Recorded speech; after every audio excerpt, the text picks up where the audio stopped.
these tears fool you. There's all dog around this mug. I'm good.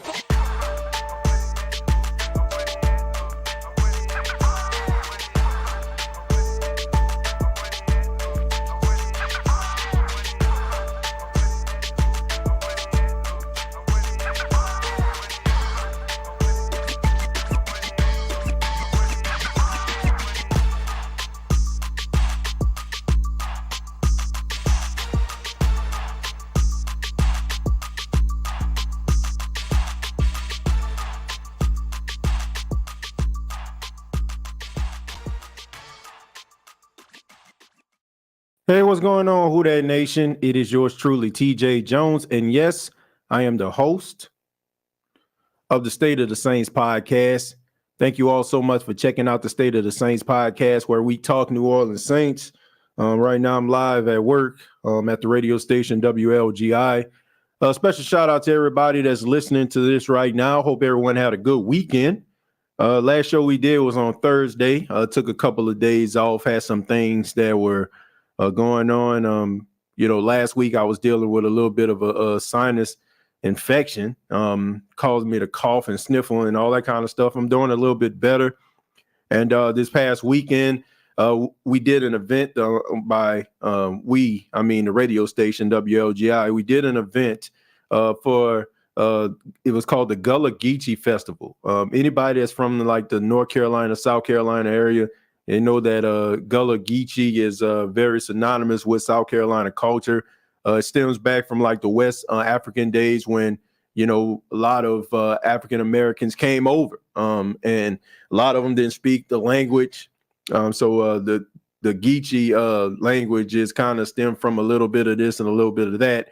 And it was celebrated in Atlantic Beach, area that has historical significance as well. It was the first year they did this. And I was extremely excited because anybody know me and knows I'm a historian. I like history. And, Atlantic Beach was definitely synonymous for African Americans. The beach in Myrtle Beach was segregated during those, segregation times during the 30s and 40s. And Atlantic Beach was 4 blocks that African Americans can come to the beach and enjoy. So that is a historical landmark. Just being there was great. Yesterday, I did nothing but cut my grass and binge watched this show called Suits that came on USA back in the day, a couple of years back.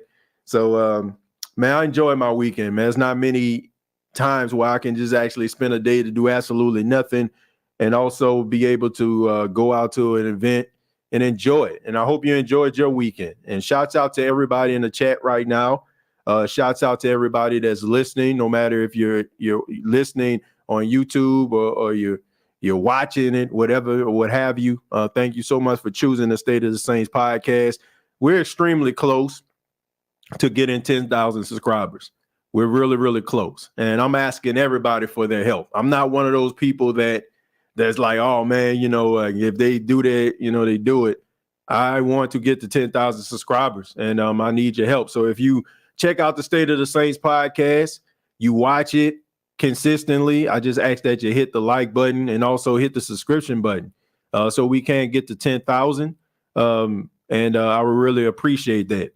On this edition, we're going to be talking about you, the listener, the viewer, the fan of the New Orleans Saints. This show is dedicated to you.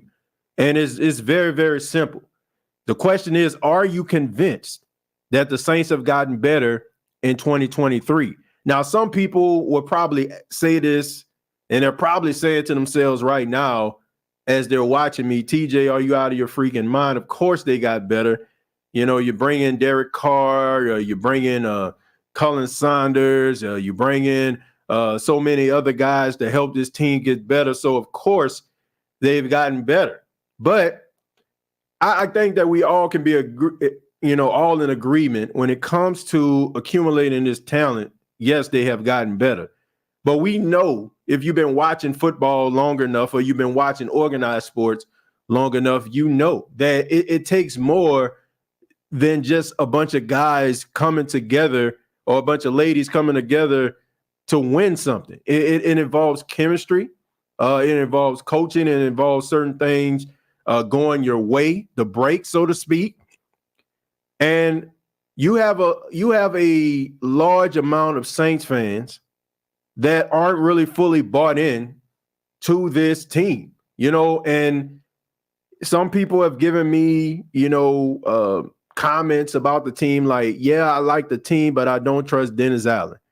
Yeah, I like the team, but injuries have plagued them throughout the last 3 to 4 years.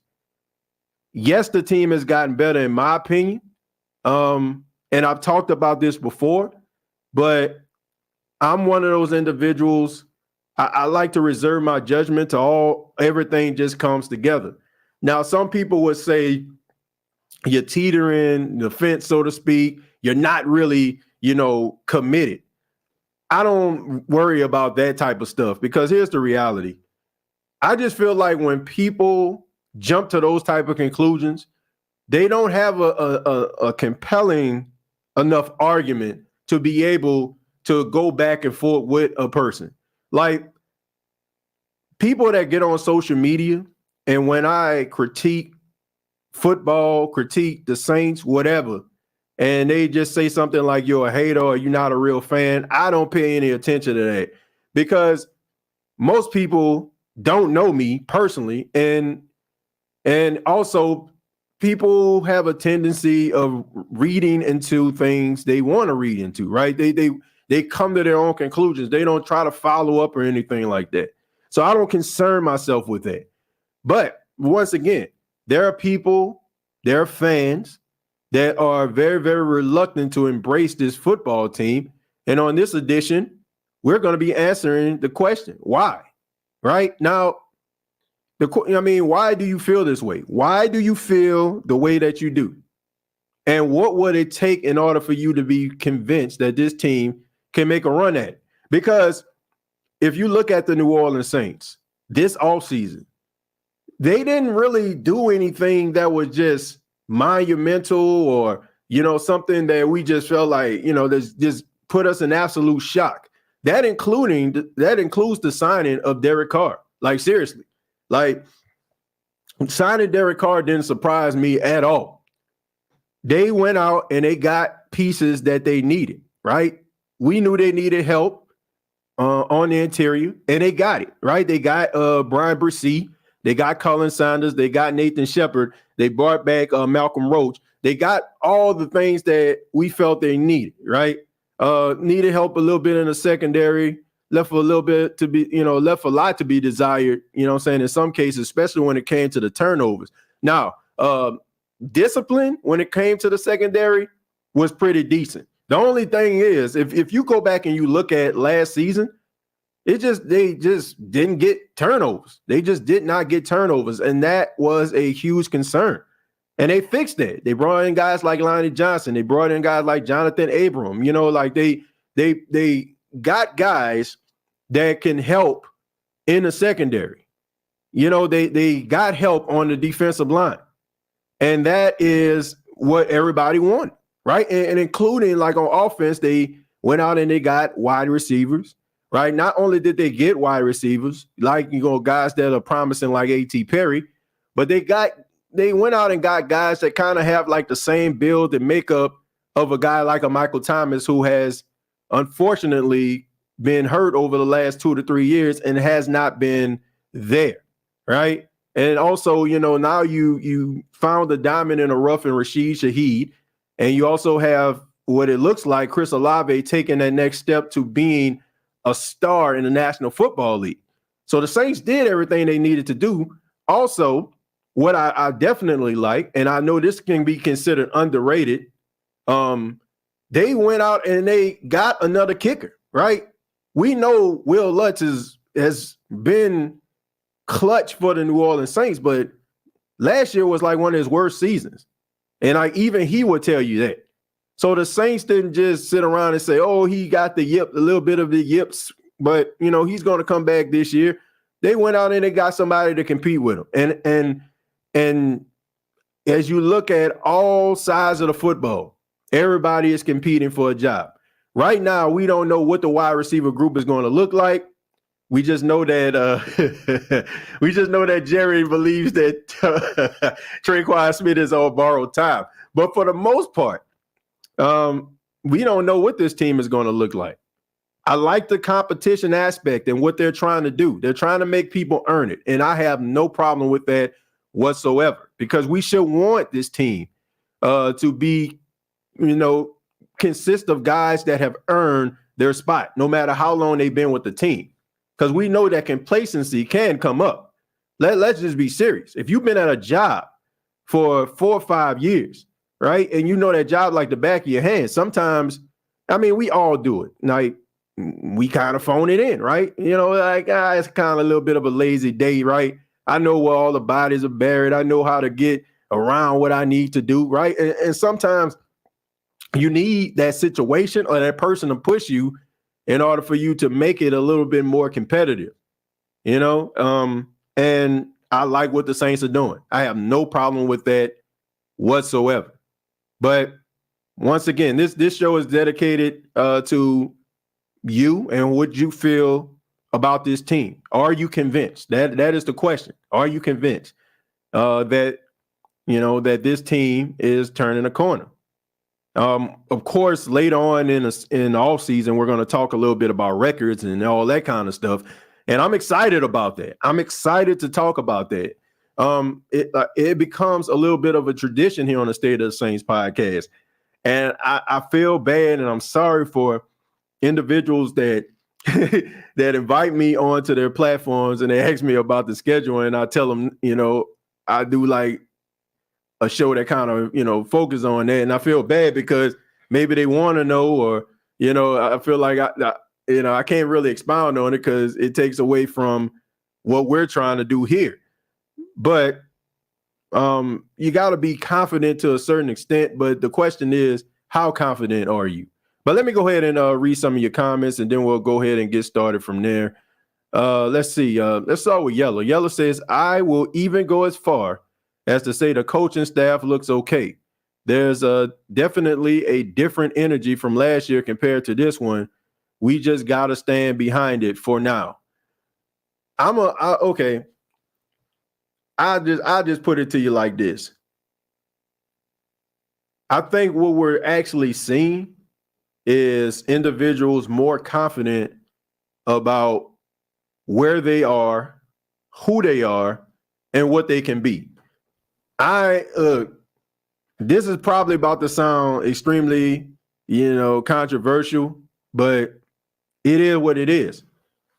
You may not like Derek Carr. Some of you may not feel like there is a huge, I guess, divide between he and Jameis Winston.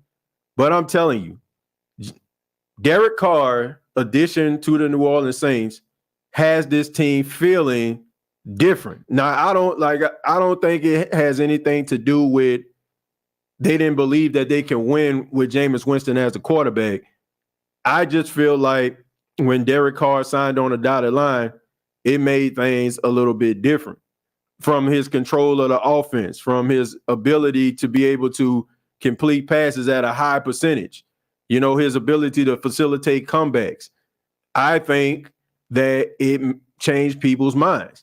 And quite honestly, I feel like it makes this team more of a contender, and it makes guys want to sign and come along and be a part of this team. And some people may get mad at me for saying this, but I just feel like it's a different energy, and I think these guys believe that they can win with Derek Carr. Now, we can pretend all day and night, right? But we know that when certain guys sign on a dotted line, like the Jets, for example, the Jets signed Aaron Rodgers in the offseason. You're not about to tell me that the Jets players right now don't feel more confident that they can actually win it all with Aaron Rodgers, more so than they felt like with Zach Wilson, right? Or, Mike White. That's just what it is. It just comes with the territory. Derek Carr signing with the New Orleans Saints, his ability to be able to facilitate comebacks, his high completion percentage, the way that he commands respect, demands excellence, all that type of stuff right there is meaningful. Like, just watching Derek Carr, this guy has a lot of confidence in himself. You can tell. And guys, I feel like, are buying in a little bit more than they probably did last year. And also, I just feel like when it comes to Dennis Allen, I even feel like Dennis Allen is a little bit more demanding. I feel like by him adding the guys that he wanted on his coaching staff, and don't feel like, to a certain extent, you have other people probably with whispers when things are going bad, because it happens. It happens, man, especially since these aren't the guys that he hired.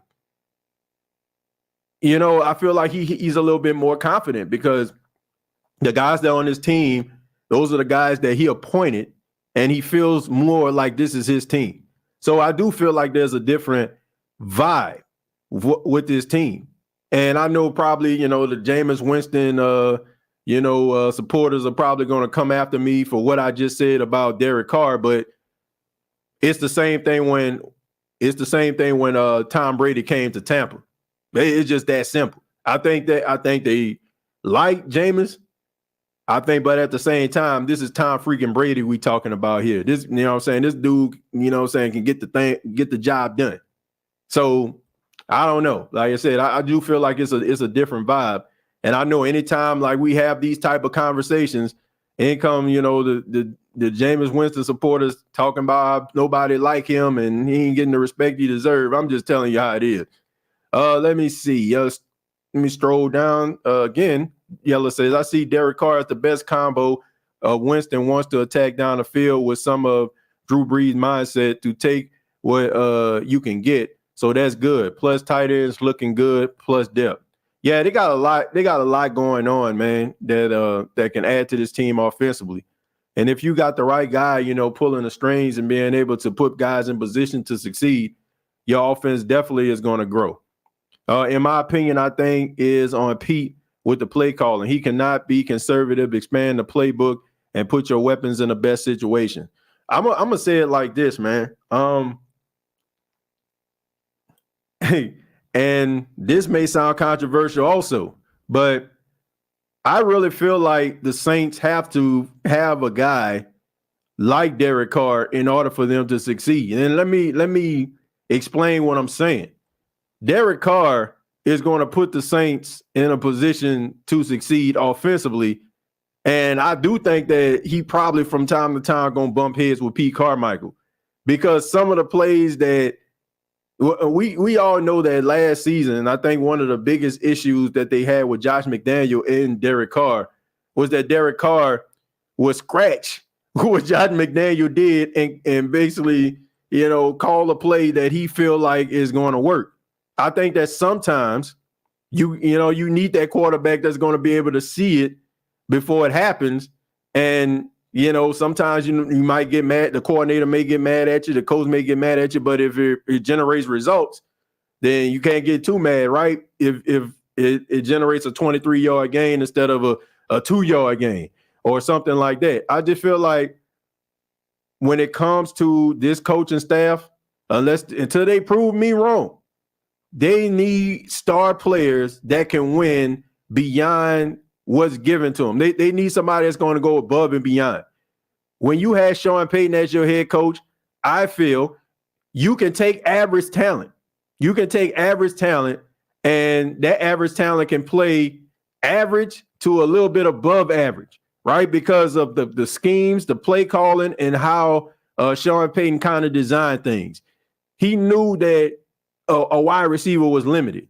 So you're only going to see that wide receiver in a game in certain situations. Rather, he's going to have to block on the outside like a Traquan, or he has like blazing speed where he can take the top off the defense and Drew Brees can go to him deep. I don't know if you have that with this. I think that you need guys like Michael Thomas, right? That, if a play breaks down, that, he's still going to find a way to get open. Or a guy like Kamara, that's going to still find a way to get 2 yards if, the offensive line ain't blocking correctly. You need star players to be able to rise above situations and sometimes rise above coaching. It's like it's like having a star basketball player that can give you like 25, 26 points in his sleep every single game, right? And you have a coach that's mediocre. Like sometimes you need that player that's going to be able to drop 50 or something like that if necessary. And I just think that the days that the New Orleans Saints had of a bunch of guys being role players and them being able to compensate for it, I think those days are over because they don't have the coaching staff, in my opinion, to be able to win like that. Like they need guys that aren't one-dimensional. Like these guys have to be able to do a multifaceted of things. Like you just can't be fast and we about to put you in here so you can run this 9 route, run this streak down the field. No, like you got to be able to run the route tree. You got to be able to catch everything that's thrown in your vicinity. You got to be able to fight for extra yards, get yards after the catch. That is the way I feel about it. Like seriously, I think the days of bringing in Tavares Cadet on 3rd and 2 are over. Like I feel like you have to have players that's going to be able to compensate for some things that I feel like Sean Payton, left with. Like you need that, and if you don't have it, then I think they're going to be in trouble. Like I'm serious. Like I'm really, really serious. I think the days of just being one-dimensional for the New Orleans Saints are over. I don't think they can win games, but I don't think they're going to win consistently if they don't have players that can do multifaceted things. Valerie says, I believe everyone will be pleasantly surprised with DC4 overall ability. I've been watching him 9 years. The potential is there, and now he has a great defense to back him. I don't think anybody has an issue with Derek Carr's ability to be able to play the quarterback position. But I mentioned this on the last episode. Dude got to win. Like this has nothing to do with his talent. I think sometimes like guys fly under the radar because their team doesn't consistently win. Their team is not good enough. So, a lot of the reporters and stuff like that don't pick up the stories. And sometimes those guys fall under the cracks. And we never really know or see how good those guys actually are because there's so many different limitations that prohibit them from being seen or for them to display their full potential. With Derek Carr, I think everybody knows what he can do. People see the stat line.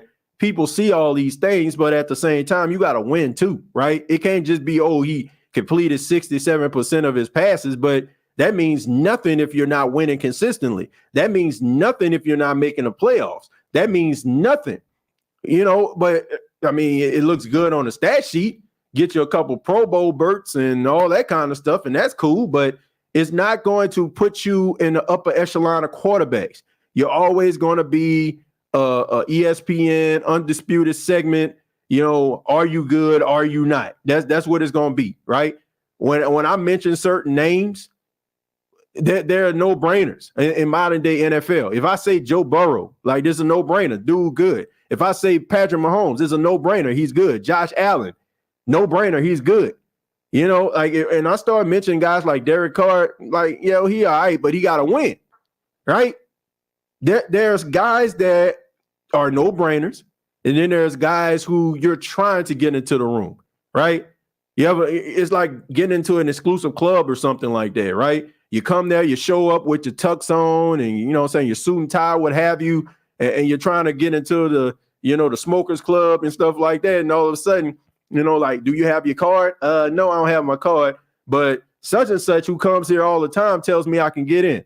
Well, let me see if I can get you in here. I'm not too sure. Let me see if I can call them. Like it's different, right? Versus a guy that walks in, shirt and tie on. Hey, man, you got the card? Yeah, here it is right here. Or, a guy don't even need the card because he showed up consistently. Hey, how you doing? Mr. Patterson, come on to the back. You same. You want the same bottle of scotch like last time? Stuff like that. Like some things are no-brainers, and then there are times where you have to make a compelling argument to get a guy into the room. You can make a compelling argument for Derek Carr, but there's also people that can dispute, and go against what he's saying. Well, yeah, he put up a lot of yards, but where the playoff wins? Where the games consistently where he put the team on his back, right? I mean, he has something to prove. I think he has what it takes to, I think he has what it takes to prove what needs to be proven, but I'm only one guy. And if you feel that way, you're only one person. And we can become a mob and a collection of individuals that can, have an amen corner for him. But if you're not winning, if you're not winning, then, nobody cares. Nobody cares at all.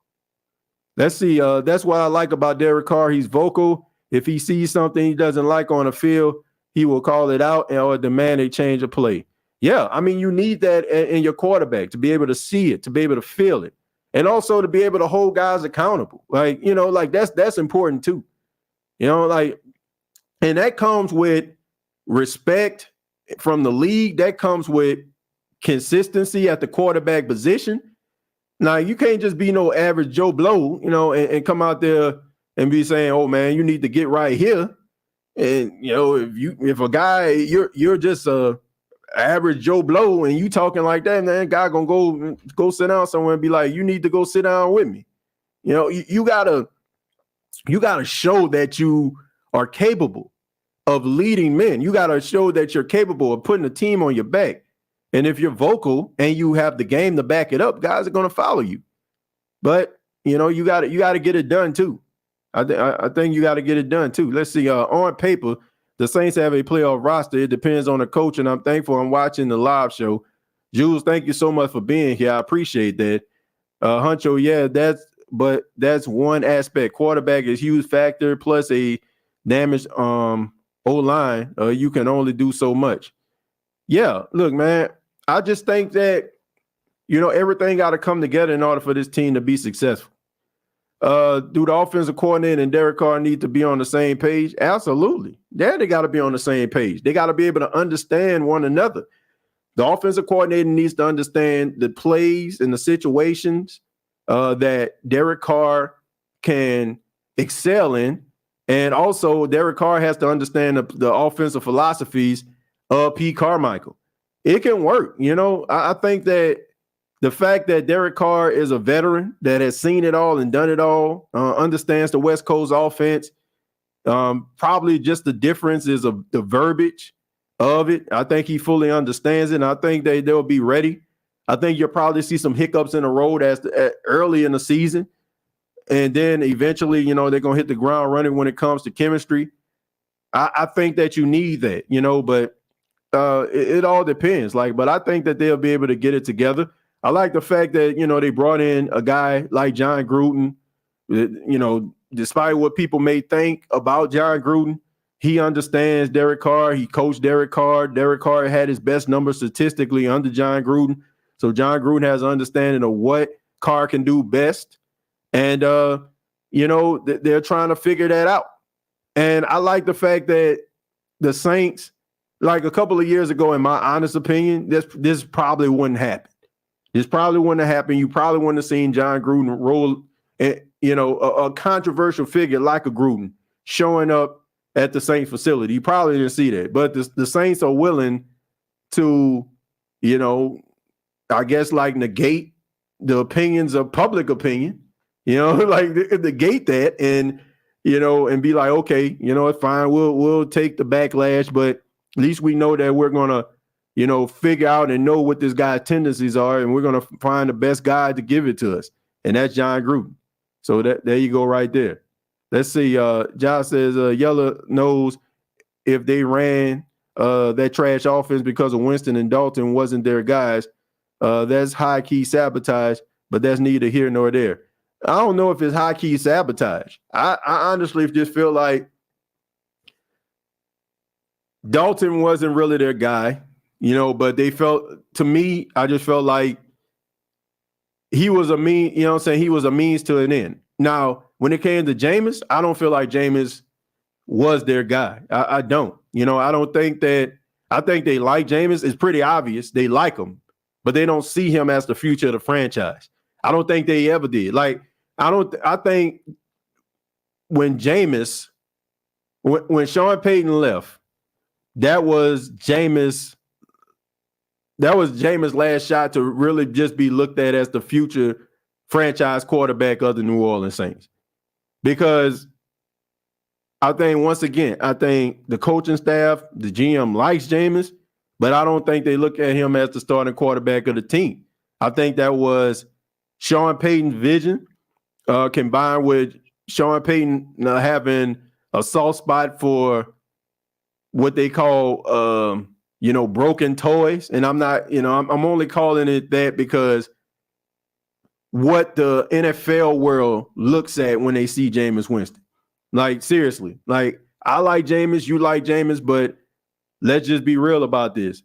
People look at Jameis Winston as a mediocre, bottom of the barrel, mistake-driven quarterback.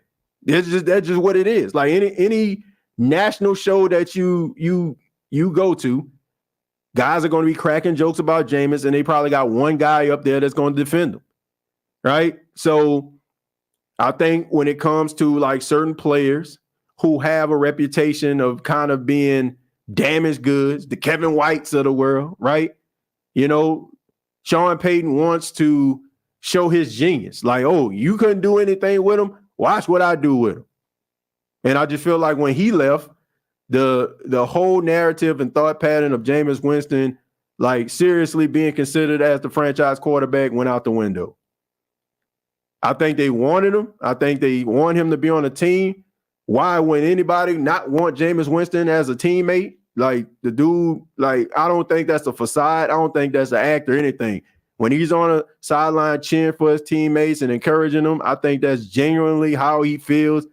I think he wants to play, but he's willing to put his own, feelings to the side for the betterment of the team. And I think that it's contagious. And I think that you need that, right? You need that guy that when morale is low, or, when people are frustrated, to be able to pull people on the side, maybe with a joke, maybe seeing something that they didn't see to encourage everyone else. That is what Jameis Winston is. But I just think that him seriously being considered the franchise quarterback for years to come, that left when Sean Payton decided to go to TV, and now that he's with the Denver Broncos. I don't feel like it will ever be considered, or it was ever considered in the first place. If that was the case, then why would they yank him so quickly? Seriously, why would they yank him so quickly? I just feel like the first line of trouble, they was willing to yank him. And you're not going to do that if you wholeheartedly feel that a guy could possibly be your franchise quarterback. You're going to give them more and more opportunities to do that. And they didn't. So that tells you everything you need to know. It will be a conservative plan, and DC will not be able to get into those shootouts games. I don't know. Look, I don't know if they'll be able to win, shootout games or not. But at the same time, I feel like if you have a veteran signal caller that understands situational football like Derek Carr does, it strengthens your chances to be able to win those shootout games, right? But to me, I don't want too many shootout games. Seriously. And you shouldn't want too many shootout games. If the Saints get into a shootout, you want them you want to feel like they got the quarterback or the offense to be able to facilitate a comeback.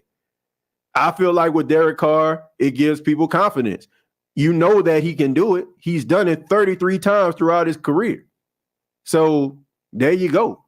So to say that they don't have a chance, I just feel like that narrative isn't factual. Exactly. Got to win. Everyone loves talking about DC4 and not having any defense, but ignore them being some of the worst offenses in the NFL at the same time. Well, look, I think that is part of what has happened with Derek Carr is, playing for the Raiders, them, changing coaches, coordinators too often. I think that, that can affect you. But at the same time, here's the reality. Nobody cares. Nobody cares. Like really, nobody cares. If you're not winning, nobody cares about how and why you're not winning. Yeah, you'll have some people that'll sit up there and they'll, bang the drum for you and say, hey, man, if he had a better defense, if he had a better offense, if he had this, that, and the third, there's always going to be a person or two to be able to try to make a compelling argument why a guy isn't successful. But you got to win. Like, you can have all the talent in the world, the ability in the world. You can do all these different things. But if you're not winning, nobody cares. Nobody cares at all. Like, you're going to be considered bottom of the barrel. People going to always consistently put you in the top 15, top 20. And as time goes on, if you have absolutely nothing to show for it, no Super Bowl, no reoccurring appearances in the playoffs, no playoff wins, a bunch of yards in postseason play, you will be lost in the sands of time. Because there's always going to be a young player coming up at your position. They might end up winning a Super Bowl. They might end up putting some yards up. They're going to surpass you. Like, as a quarterback, if you start playing quarterback before they brought in, extra games for the season, right? Bringing in an extra game. That's a whole nother game where a guy can go off. And let's just say if he, in week 17 a couple of years ago, if he was 200 yards short of breaking Peyton Manning's record, then, it's not going to happen. But he has a whole nother week to do that. So all these records and numbers and stuff like that are going to be inflated because of the extra game. And then on top of that, if a guy ends up winning a championship, no matter how great you were during the time you were playing, how good you played, that person is always going to get the notch over you because they got the hardware. So you got to win. You got to win. If you don't, then guess what? You're going to be lost in the sands of time. I mean, we've seen it so many times. Guys like Ken Anderson, quarterback for the Cincinnati Bengals, good, solid career, right? Like guys like Dan Fouts, great quarterback during this time, right? Or Eric Coryell and Kellen Winslow. But nobody talks about how great Dan Fouts is. Nobody talks about that, because they ain't win nothing. They put up a whole bunch of yards. They ain't win nothing. The only person I know, only player that I know just consistently gets credit for being a great quarterback and ain't win nothing is Dan Marino.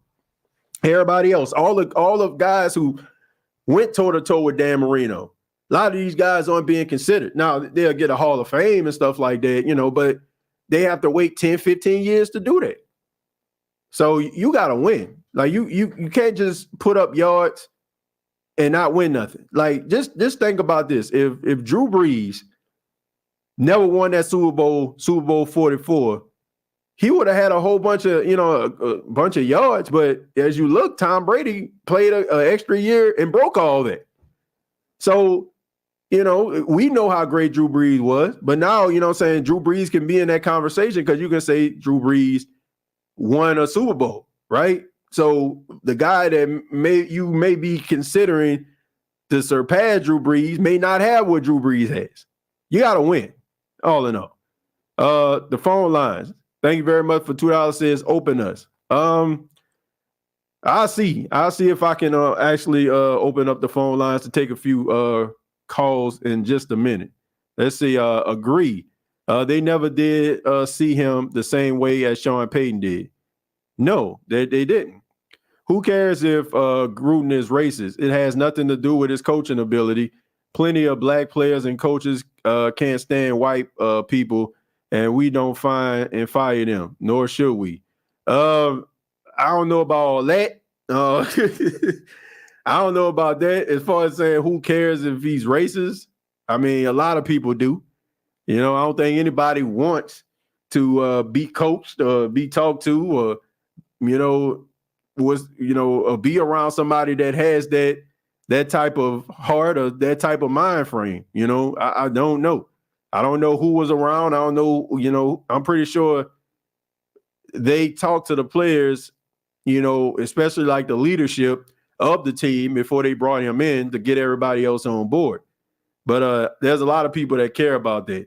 There's a lot of people that care. And I don't know. I don't care how great you are. Like, I don't want a person like that around. You know, all I can say is when it comes to John Gruden, he's a great, you know what I'm saying? He's a great offensive mind. Really is. But, you know, people can't unsee, what they saw or, unhear what transpired.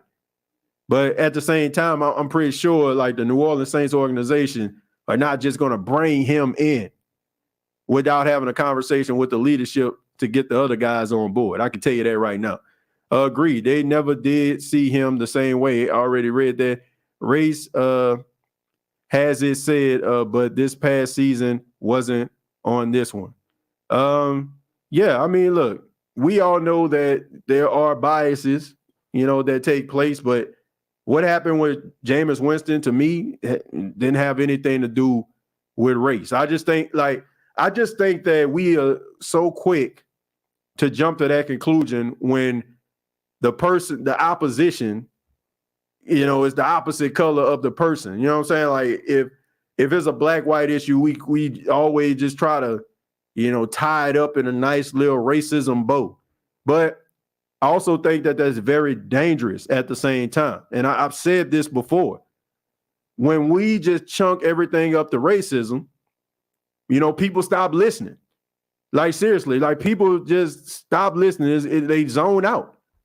And, it's almost like, certain situations, that happen, right? If it keep on occurring over and over again, people are not going to be as sympathetic. For example, if, let's just say, unfortunately, a person's house burned down, right? But in the first time they burned down, like, oh, man, I feel awful, man. I'm sorry for that. If there's anything I can do. But if your house, you get another house and it burns down, it does it 3 and 4 times, you're like, man, I think somebody need to investigate this. Somebody, little baby arson or something, the sympathy is not going to be there, So to me, I just think that we got to be careful with this because there are serious situations that racism and biases play a huge role in people not getting jobs and people not advancing at those jobs. And those are the things we need to pay attention to. It can be sometimes like a guy just upset that he's not as good as he thinks he is, and they go in a different direction, or they see something different in a guy who just so happens to be a white guy, or just so happens to be, a black dude. It can't just be, oh man, they got something against me. Maybe you're just not that good. Seriously. And I just think that we have to be careful with that. Like, we can't just call everything racism. Like, seriously.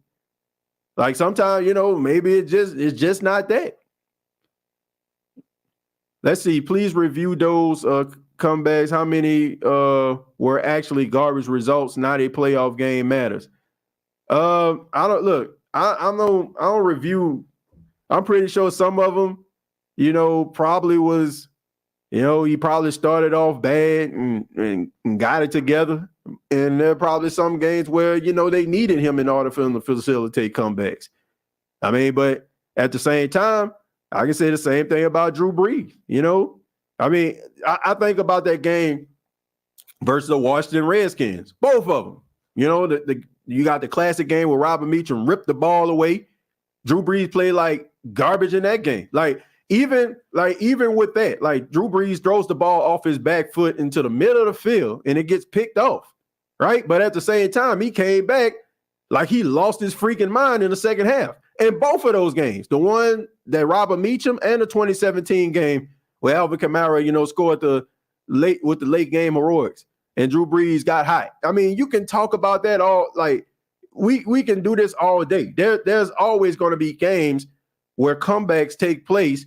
The quarterback may have played like trash, like all of them are not going to just be, oh, the defense just didn't stop anybody, right? It just could have been like the defense was getting the best of that quarterback in the first half or, a couple quarters, and all of a sudden in the fourth quarter, he figured it out. It happens. But that doesn't mean that player is bad, right?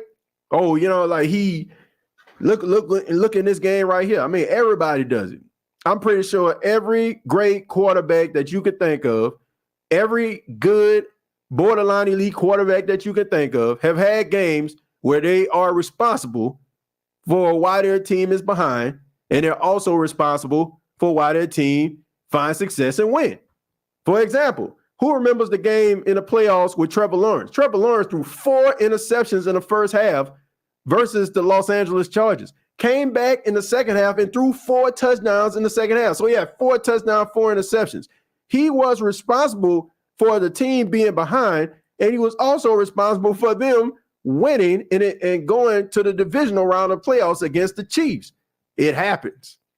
So I can't just look at him and be like, man, like, okay, yeah, he facilitated those comebacks, but look at this one, look at this one. For every one that you can bring up, I can say the same thing about some of the best quarterbacks that ever played the game. Seriously. If you watch enough of these great quarterbacks, you'll see. And, that includes guys like Mahomes, Burrow, Josh Allen in the modern day NFL. There's been games where they played horribly and they still find a way to win. Kevin, thank you very much for becoming a YouTube member. Thank you so much, man. Appreciate that. TJ, who are your top 3 breakout players for us this season? Top 3 breakout players. If I can just think of a few, I know people are saying Chris Olave, but I don't even consider Chris Olave. If he comes out and he plays well, I don't even look at that as a breakout. Like, is it really a breakout if a guy is considered one of the top rookie players offensively?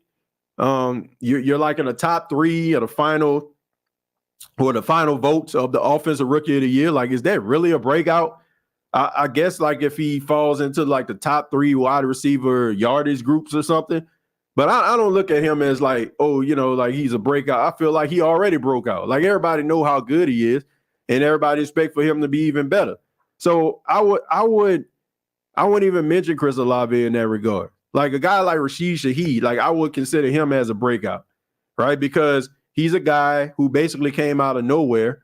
Nobody really knew that much about him, knew his name, knew what he did in college as far as his kick return ability, but nobody expected for him to do what he has done. And nobody honestly would feel like a guy who is an undrafted rookie would be able to build and become much better than he was in his rookie year. Some people will look at that as an outlier and maybe it would, chunk that up for people not understanding his tendencies.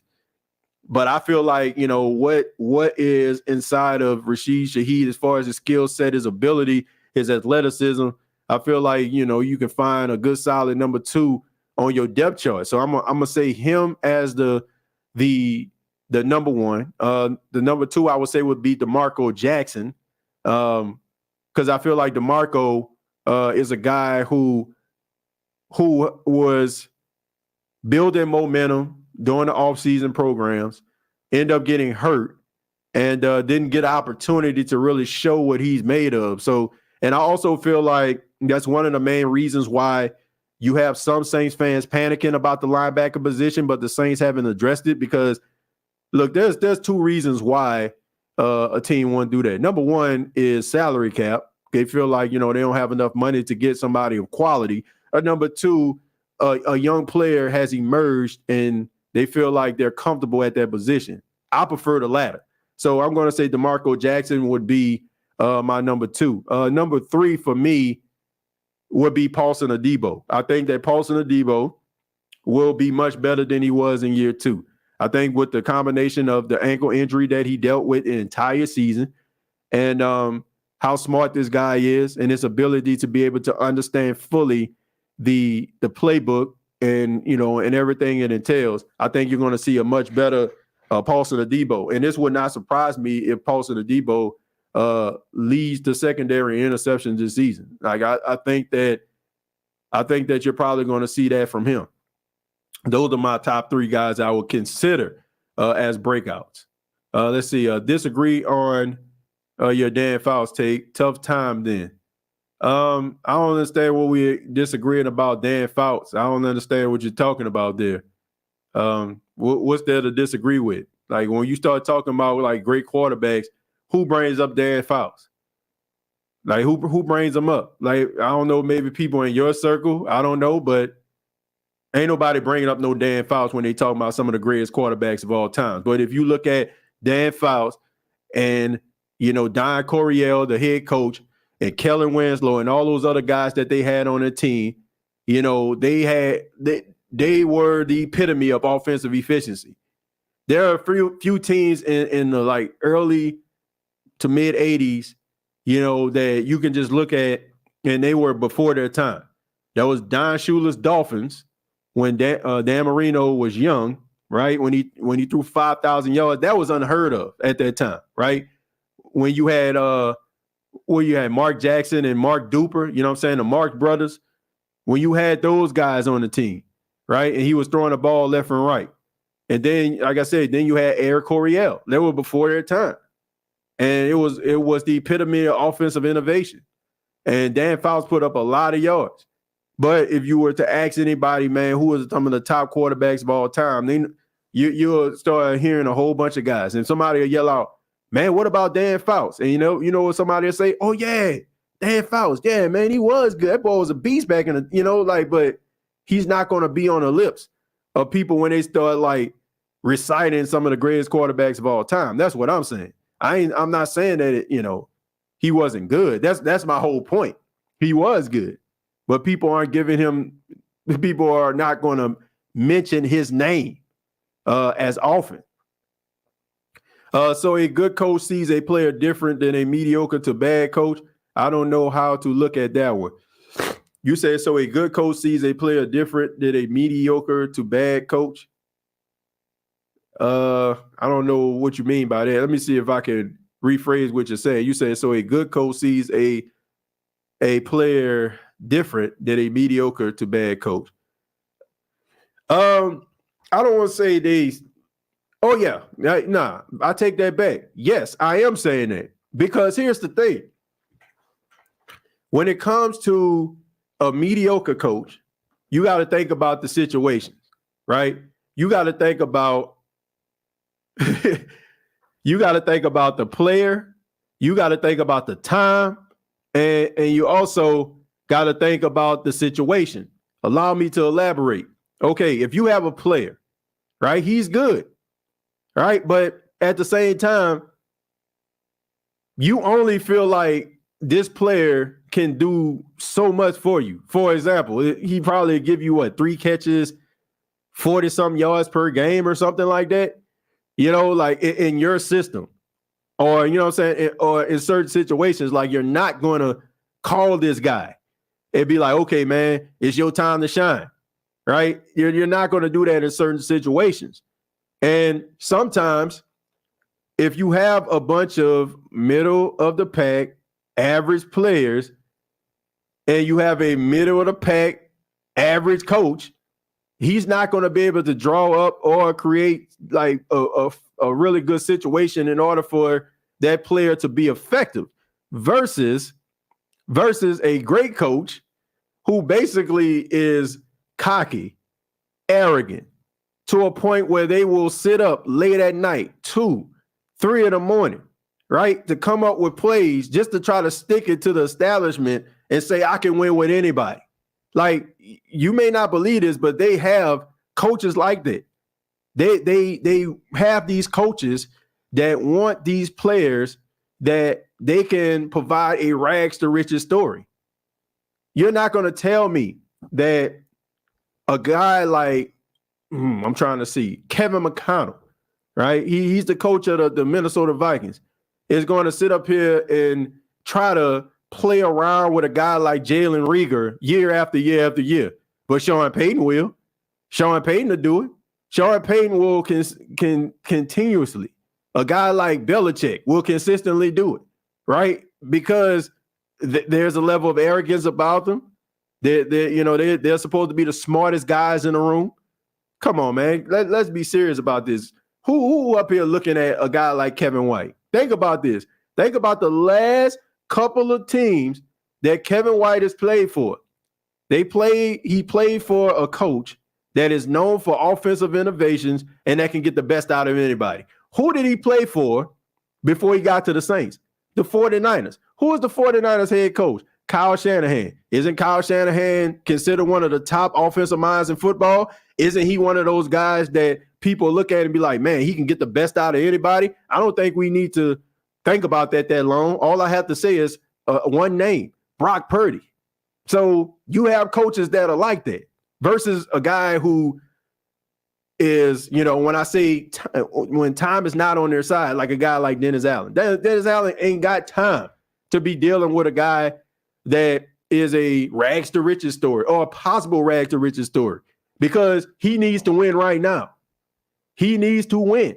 He needs to find ways to get the fan base, the establishment on his side for them to feel confidently that he is the guy. You don't get those opportunities when you're considered a mediocre coach. That's all I'm saying. That's all I'm saying. That's my whole point. Like, you got coaches out here that are arrogant, cocky, where they feel like they can do it with everybody. And then you have guys that, they probably feel like you got the talent, but they need to win. So they're not going to just put you in a game if they can just go out here and get a guy that's more of a sure thing to make them look good. Like, to me, I feel like if Sean Payton was still the head coach of the Saints, then we probably would be talking about Jameis Winston being the starting quarterback of the Saints going into his third year as a starting quarterback. That's what I feel. Because Sean Payton, I feel like Sean Payton has the confidence and the arrogance that he feel like he can turn Jameis Winston into an MVP candidate. Do you think that Dennis Allen has that confidence in Jameis? I don't think so. Because the Chargers ran the Coryell to perfection. We were the last team that ran the Coryell in that fashion. I think you're missing what we're saying, Jai. I think you're missing my point here. My point is it was effective. Like, I agree with what you're saying. What you're saying has validity, which is my whole entire point.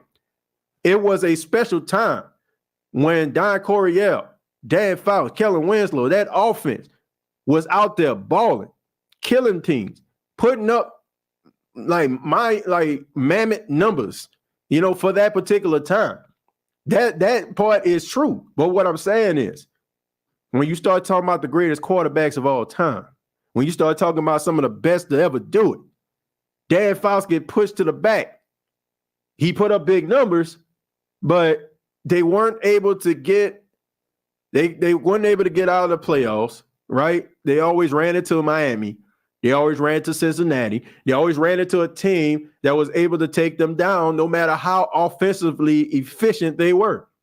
And because of that, no knock to Dan Fouts, but when you start naming quarterbacks, his name is not going to come up right then and there, is what I'm saying. So I agree with you. That was a great offense, and they ran it to perfection. That's my whole point. It should be acknowledged. It should be remembered. And Dan Fouts, who was the guy who was pulling the trigger, so to speak, he should be remembered more often, but he's not. And why is that? Because as great as Eric Coryell was, as great as that offense was, they weren't able to get over the hump. And it gets lost in the sands of time. Because at the time when it was building momentum, it always just came to a screeching halt. It's kind of like Buffalo. When Buffalo ran the K-gun with Jim Kelly, Thurman Thomas, right? Andre Reed, Don Beebe, right? They were virtually unstoppable to every team in the AFC until they went up against the Dallas Cowboys, and they could not do anything at all except get beat to sleep. They had one chance and one opportunity, really, fully, honestly, to win it, and that was against the Giants, right? And we know that Scott Norwood did what he did. So there were monumental offenses. There were offenses that had a lot of success. Buffalo had a lot of success. Buffalo went to the Super Bowl, 4 times and didn't win it. Now, Jim Kelly gets his credit, but nobody is bringing up Jim Kelly and saying that Jim Kelly is top 10 of all time. Right? They're going to start naming other guys. They're going to put him in there. If you start naming 20, his name will come up. My point is, when it comes to Derek Carr, no matter how talented you are, no matter how high your completion percentage is, no matter how many comebacks that you facilitate, if you don't win something of significance, as time goes on, there are going to be other guys that come into the league that are going to push you away and make others forget about you, unless you probably are part of that time period. You know, I'm pretty sure outside of Otto Graham and Sammy Baugh, there's so many other quarterbacks. If you're blessed enough to have your grandparents or your great grandparents still among you, be able to tell you how special they were, right? But if they're no longer with us, God rest their souls, you're not gonna really understand the significance of that player. Maybe if you have NFL films, but it's still not going to hit as hard. So you got to win. That's the only thing that's going to keep you, as a memory. Seriously, like you have to do something of significance in order for you to be remembered. And people win every day, B. You know what I'm saying? People win regular season games every day, B. People throw for 350 yards every day, B. So what are you going to do to make sure that you are remembered? Y'all get what I'm saying? I hope I'm making sense. And it can't just be, you just put up a whole bunch of yards. Because like I said, when Drew Brees broke the touchdown record on Monday Night Football, we all cheered. We all put our tweets up. We all talked about how great it was, that Drew Brees was so great. And I remember when he came to the Saints and we was having issues and it was hard to watch some of the games. We all put that stuff up. But guess what? The next year, here comes Tom Brady, breaks the all-time passing record, takes away the all-time touchdown record. So honestly, if Drew Brees didn't take the snake-bitten franchise known as the New Orleans Saints to the Super Bowl back in 2009, how would he be able to hold up? Now you can put Drew Brees in the room. You can say, man, when Drew Brees retired, he had all the NFL statistical records and, at that particular time. And then when people say, well, Tom Brady broke that record. Well, you can also say, look what he did. To me, and I'm not saying this to be a homer.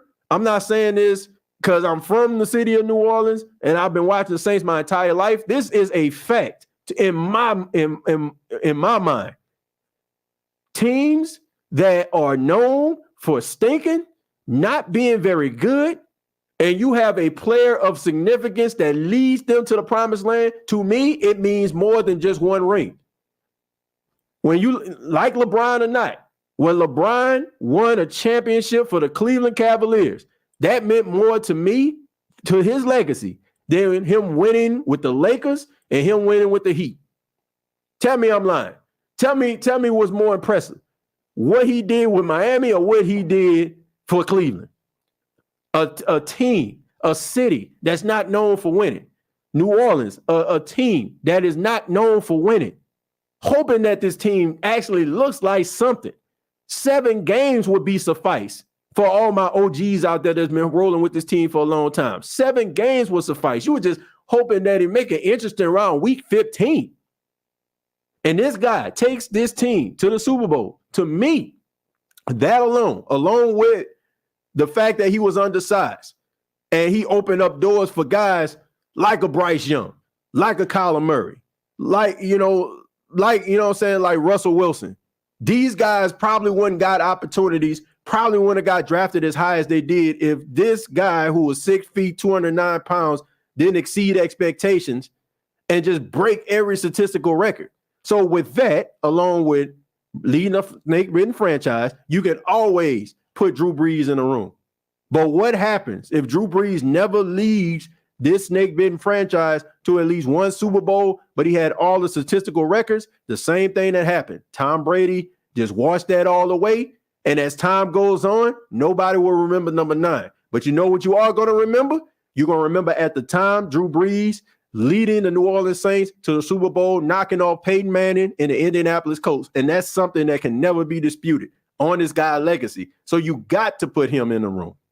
You got to. You got to put him in the room. If you don't have the hardware, then you're going to be great. You're going like NFL Film's going to always have a package rolled out for you. You know, they always going to do it, right? Like, for example, I keep on mentioning the San Diego Chargers, Dan Fouts, Don Coryell, right? Everybody, for my OGs, probably not some of the young listeners, but everybody remembers that historic video of Kellen Winslow being carried off the field by two of his teammates after they were going back and forth against the Miami Dolphins, if I'm not mistaken. I think it was the Miami Dolphins or the Steelers, one or the other. But everybody remembers that moment when he got carried off the field, when he played hurt. You know what I'm saying? His so-called flu game, so to speak. Everybody remembers that. But Kellen Winslow was one of the best tight ends of all time. Really was. But when you start talking about the best tight ends of all time, you're going to bring up Gronk, right? You're going to bring up what Kelsey is doing. You're going to bring up Shannon Sharp. You're going to bring up Tony Gonzalez. You're going to bring up all these other guys before you get to Kellen Winslow. And the guys that I just mentioned all won Super Bowls. You know that I'm like, now some of you will probably be defined and think about like, man, you know what? I can think of some other ones because you're trying.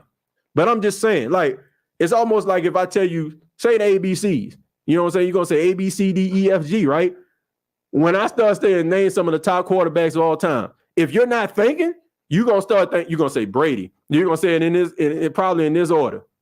I'm just saying, not for Saints fans. I'm just talking about regular sports fans that's probably watching. More often than not, they're going to say Brady, Manning, Montana. That's what they're going to say. They're going to start naming it just like that. If you don't win anything, it's not going to be as compelling. And that's just the way that it is, folks. You got to win. Derek Carr has to win. You got to win something of significance in order for you to be remembered. I don't make the rules. I just tell y'all what time it is. It's time to put up a shut up time, TJ. We have all this talent, but can't stay healthy or get over the hump. Look, it is put up a shut up time. It's put up a shut up time for a lot of people. It's put up a shut up time for Dennis Allen. It's put up a shut up time for Pete Carmichael. It's put up a shut up time for Derek Carr. It's put up a shut up time for Michael Thomas, Kamara, so many of these other guys. And it has nothing to do with talent, ability, skill when it comes to these players that I just mentioned, Thomas or Kamara. Has nothing to do with that, folks, at all. What this has something to do with, legacy. As you start to grow into the league, as you start to become one of the top at your position, how are you going to be remembered? How are you going to be remembered? See, I keep telling people, it's about what you do in the postseason and submitting your legacy by championships. That's why I wanted so bad for Cam Jordan to win a championship. Because I don't want to see Cam Jordan like my guy Pat Swilling, who deserves to be in the Hall of Fame. Over 100 sacks, right? Over 100 sacks. This man clearly should be in the Hall of Fame. Is not yet. Because somebody's always going to make an argument about, well, you know, the Saints weren't very good during that time. What can get you into the Hall of Fame is opportunity at a Super Bowl or winning a Super Bowl. Hopefully you win one. Right now, I feel like, in my opinion, Cam Jordan is a first ballot Hall of Fame. But I feel like at this stage and at this point, if Cam Jordan was to hang it up, you'll have some guy in a room trying to convince the other voters that he's not good enough. And if you watch a guy like Pat Swilling, you know that this man deserves to be a first ballot Hall of Famer. Anybody that watches football knows that the Saints linebacker corps during the late 80s, early 90s was the best linebacker corps of all time. Vaughn Johnson, Sam Mills, Pat Swilling, Ricky Jackson, those were the best. And this man still ain't in the Hall of Fame, and he deserves it. So I don't want that. I don't want that for guys like Cam Jordan who've been busting their tail. And I'm using Cam Jordan as an example is because we see how great he is. We see how great he is. So, hey, the man, thank you very much for $2. Says, why people always trying to stick it to me?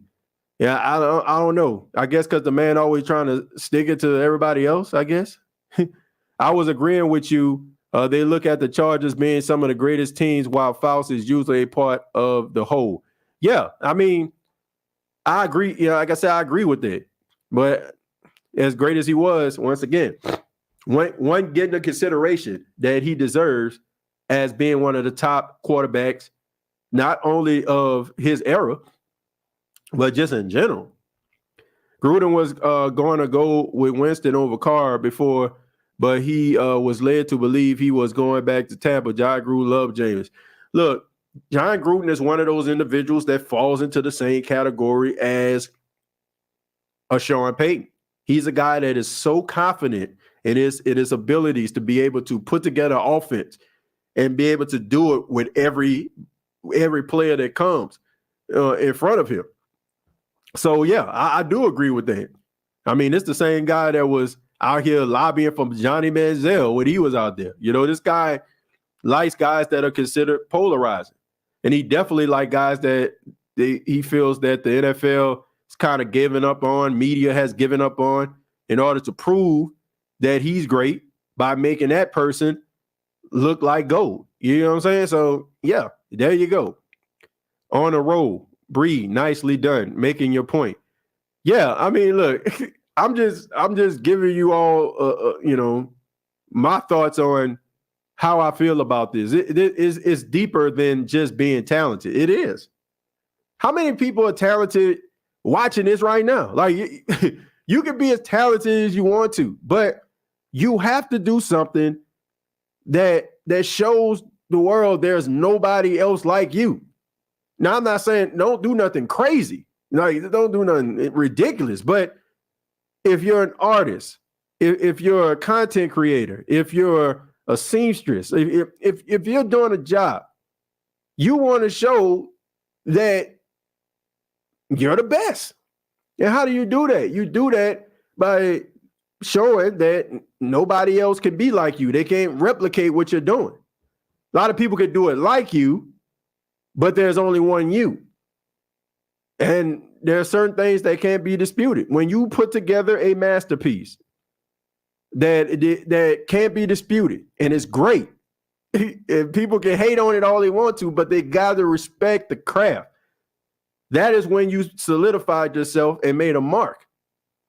And it can't be about something that can't, that can be easily be erased. Like I said, I mentioned, by adding extra games, by adding an extra game, and eventually in a couple of years, they're going to add another one. So they probably going to end up having 2 preseason games and 2 extra regular season games.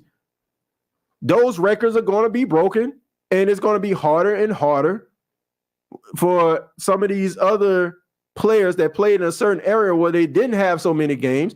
Like, for example, 14-game season, till they went to the 16-game season. Now they're the 17-game season. Like, it can't just be about empty calorie yards on a Sunday afternoon. You got to be able to do more than that in order for you to be remembered. So once again, question is, like, how can these players be remembered? Cam Jordan is saying it best. I believe the Saints until they prove differently. Cam Jordan is a Hall of Famer, and that's just being real. Look, I feel like Cam Jordan is a Hall of Famer.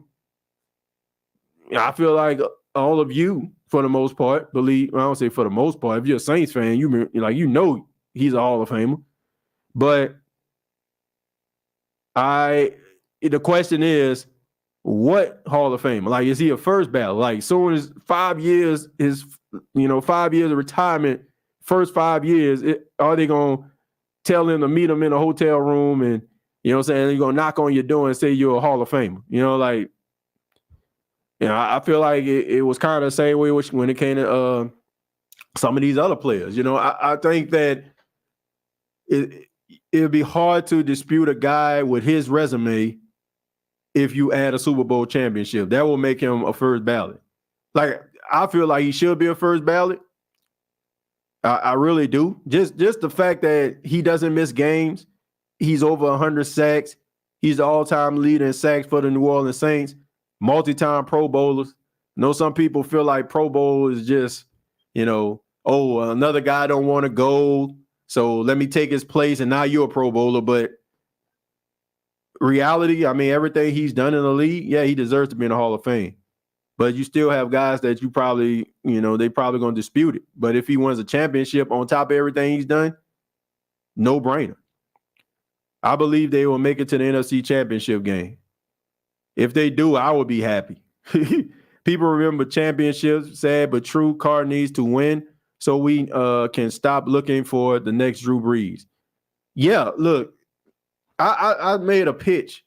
I don't remember what show it was, but it was a while back. And I did say, you don't have to win a championship in order for you to be remembered. And that is true. But my argument today is more so about being remembered, like without a shadow of a doubt. Like they cannot. I think Deion Sanders said it best. He says, to me, the true definition of a Hall of Famer is they cannot write the story of the NFL without you. That is the true definition of a Hall of Famer. And that's why when they had the conversation about Eli Manning, they were talking about, is he a Hall of Famer? And some people like, you got to squint an eye to or something in order to get him in there. Some people got mad, but yeah, it shouldn't be a no-brainer. Like, I agree with that. When you start talking about the history of the NFL, can they write the story without you? If they can write the story without you, I don't feel like you've done enough. If they can't write the story without you, you deserve to be in there. If they can be like, oh yeah, like you, yeah, man, you did all right for yourself. But if they cannot write the story without you, you've done your job. Drew Brees, I don't feel like they cannot write the NFL story without him. They can't. Tom Brady can't. Peyton Manning can't. Joe Montana can't. Like Adrian Peterson, I'm talking about, like, I go more modern, can't. Like Steve Smith can't. Like there are certain guys that, and I'm using modern day because I want, have people, I want relatable players that people can relate to that's more than likely watching this right now, young and old. Yeah.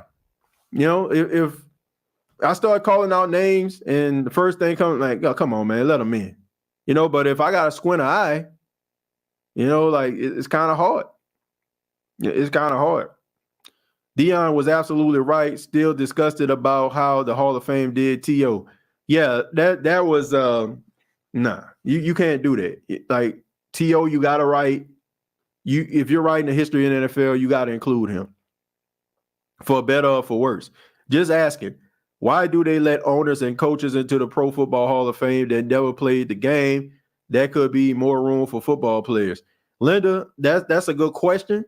But it's almost like, can you have a successful franchise with the person not putting up the money? Like, there's a great McDonald's worker right now. You know what I'm saying? Like, there's a great worker working at McDonald's right now that exceeds expectations.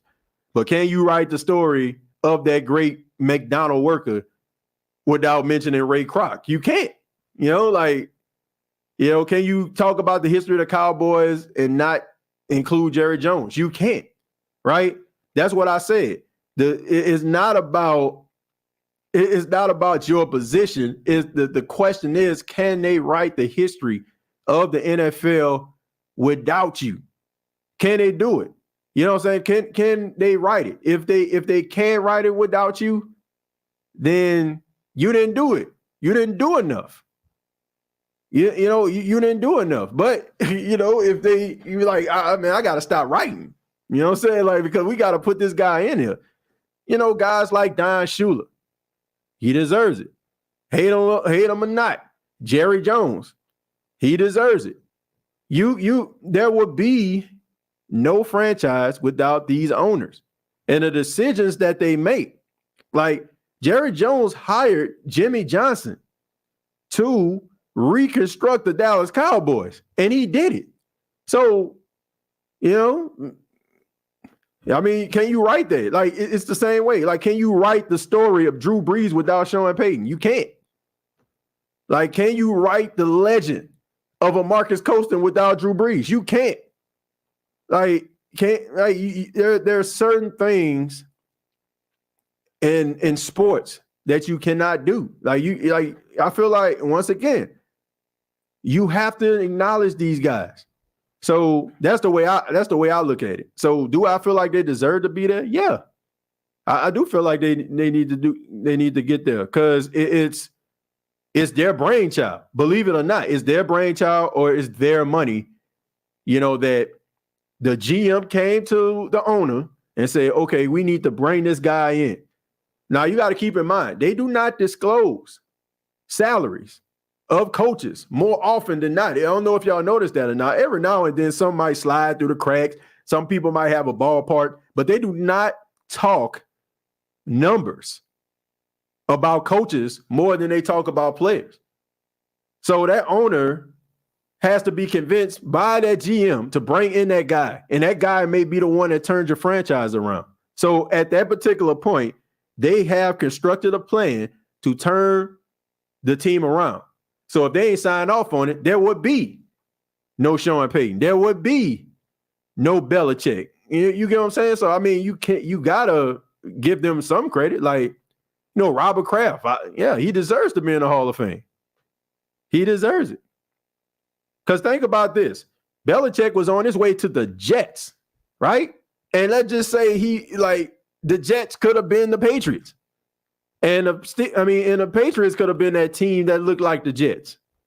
So, that is a story of a great turnaround, even as annoying as it's been over the last 20 years, watching these guys win every single year, but can you write the story without them? Without that conversation that took place in order to hire the coach, hire the coordinator, draft the quarterback? Can't. What defense will be able to truly stop our offense with all the talent we have on the field at one time? Look, I say this, Carlton. I like the energy, but I need to see it first. I've heard this story before. I've seen this movie before, and it has nothing to do with me not having, believing that this team can do it. I know they can do it, but we all know that it goes beyond that. It goes beyond just, they can do it. Like if you're playing Madden, you turn the injury off, all that other stuff, and you simulate the season, the Saints making the playoffs. But we all know it don't go like that. We know that there's going to be injuries to players. Unfortunately, sometimes those players have bigger impact than others. And that could completely derail your season. So it goes beyond that. Now, if we're talking about who is going to stop these players, and we know for a fact that nothing is going to happen, no hiccups, no, nothing to prohibit these guys from reaching their full potential. Guess what? I'm on board. But we know that injuries occur. We know that things happen. So with that, I would like to reserve my judgment, but I like the enthusiasm there. Hey, TJ, the question is, can Dennis Allen win finally in his career this season? Will make it all evident. Yeah, I mean, there's nothing, there's no shade that Dennis Allen can hide behind, or his coaching staff. Like, you got to win. And I know, at times maybe you got Saints, certain personnel may watch shows like this and they'll get upset. They're like, you don't know exactly what you're talking about, the ins and outs, man. Miss me with all that. Like, it ain't. It's rather you got it or you don't. I'm sorry. Like, it's rather you got it or you don't. Like, you can get mad at the guys like me or reporters reporting certain things, but you got to get it done, right? And there's only so much shade. There's only so much hush, you know what I'm saying? Like, like cover-ups that you can actually orchestrate. I mean, it's going to come to light eventually. And you got to get it done, right? I mean, you can stop people from really talking about it. You can maybe deny individuals from really, presenting certain things. But guess what? It's going to come out regardless. And then people going to feel even more frustrated because they feel like you questioning their intelligence. And that's one of the biggest issues I think has been what the Saints have been dealing with over the last couple of years. It's like, it's obvious. Everybody knows it. And I ain't saying come out there and just completely break down in front of the camera, but call a spade a spade. TJ, is AB a Hall of Famer in your opinion outside his antics? Yes. Yeah, he is. He is a Hall of Famer. He checks all the marks. He got all the yards. He got all the touchdowns. He got championship. Yeah, but do I feel like he will be in the Hall of Fame? Probably not, because now they put this new rule in about conduct. So if he's doing all that, they can always hold that over. Well, he did this, he did that. Yeah, so does he deserve it? Yes. Like if he didn't have all the extra stuff going, definitely. Sports history full of footnote people. It is very small page when it comes to winning the big game and becoming a legend in sports. Yep. That's why we value the legends. That's why barbershops are going to forever be packed with individuals talking about the quarterback that was the beast in their day and how the rules are manipulated now and, and all that. I mean, it's always going to be like that. That's why you're always going to have an OG talking about Montana. That's why you're always going to have an OG as time goes on talking about Peyton Manning and Tom Brady. When Patrick Mahomes is probably going to be in his 15th, 16th year. Man, Brady. And, and then a younger generation who had appreciation to see the come up of Patrick Mahomes, going to be trying to put him as the greatest of all time. It just happens. It just happens, folks. I mean, that's how the wheels keep turning. Hey, TJ, I still believe the Saints quarterback of the future is still not on the team. Time will tell. Yeah, I mean, look. The quarterback of the future may not be on the team, but the quarterback of the present is on the team right now. I mean, Derek Carr is a veteran. He's going into the 9th season or something like that. So to say that he's the quarterback of the future, I mean, I think he's the quarterback of the present. I do agree with you. I mean, I feel like quarterback of the future is a guy who is younger. Is probably somewhere in high school right now, 11th grade, 12th grade or something like that, and hasn't even declared what school he's going to be going to or commit to what school. So you're right about that. Let's see. Hey, TA, Jim Plunkett needs to be in the Hall of Fame. Yeah, I believe Jim Plunkett needs to be in the Hall of Fame. He's not. Now, that's a shock. If he's not in the Hall of Fame, Jim Plunkett is. Yeah, he definitely deserves to be there. All those teams, the Raider teams that he got there, I want to say he won 2 Super Bowls with the Raiders. Yeah, I believe he should be in there. But I think a lot of people kind of hold it over his head that Jim Plunkett didn't come into the league good, right? He didn't. Like it came like towards the end of his career. That's when he started getting good and winning. Yeah, I think that kind of. If he's not in the Hall of Fame, I'm not sure if he is, but if he's not, I think that has something to do with it. Paulie, don't do that. Drew Brees didn't even have the numbers Carr have when he came to us. Well, I don't even think it's about numbers. Like you have players that have numbers, but I think it's in between the ears, which is going to get you to that point.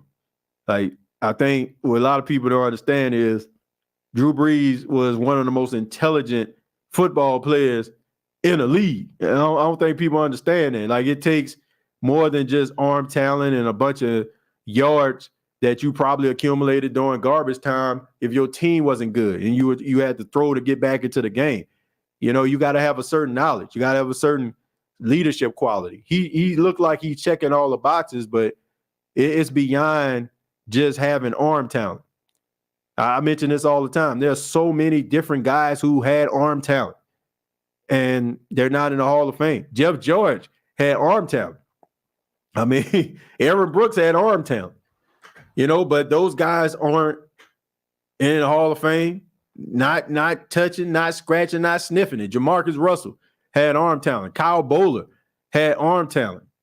You know, so many others, you know, I can name had arm talent, but it's beyond that. You got to win. You got to be a leader. You got to demand respect, and you have to have respect not only from the fans, but most importantly, with your peers. Hall of Fame players. Hey, TJ, what the NFL is so big on conduct, why the players don't take it more seriously, name Alvin Kamara. Well, look, I think that, look, what happened with Alvin Kamara was unfortunate, but I will say to his defense, I ain't seen nothing since then. You know what I'm saying? It's not like it's just a reoccurring thing. You know, I do think that sometimes, you know, guys, I just okay. I'm trying to choose my words because I want people to understand what I feel. Just imagine. Look, close your eyes for a second. All right, I close my eye with you. Think about this. Right, you're in your bed. You know, in your house, like you know where you stay, and let's just say, for example, you got about $58.60 in your account, right? Think about this. Like, think about looking at your bank statement. You know what I'm saying? All the bills that you done paid and all that kind of stuff there. Now think about the next day. You're going to sign with a team. And that $58 is going to turn into $58 million, or that's going to turn into $5.8 million. Think about that. You never had nothing for the most part in your life. You had to struggle. You had to watch your mom, watch your dad sit on the edge of the bed with their hands on their face, scratching their head, trying to figure out how they're going to pay the bills. You're thinking about how you probably ask your mom, I want them new Jordans. Oh, baby, I'm sorry. I didn't get my bonus. Oh, baby, I'm sorry. We got to pay this bill. I can't, you know, think about that. And think about you went from taking a bus or having that car that was passed down, your uncle, you know what I'm saying, who finally got that new car that he always wanted after retirement, decided to give it to you, and now it's all beat up. And now you can go out here to any dealership and buy the car of your dreams. You can have a house of your dreams. You can tell your mom that you ain't never got to work another day in their life. But you also have to deal with all of the stresses of people saying that they like you, saying that they have these different ideas, wanting something from you, or at the same time, never really having anything. And now everybody demanding your attention. You can get into any place that you want to. The times that you're hearing the word no is a bunch of yes, and you haven't heard the word no in I don't know how long.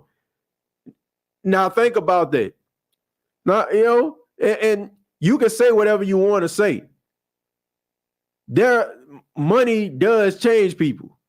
Situations do change people. Now, you might, you know what I'm saying, you may not be a jerk, but it's going to change you in a certain way.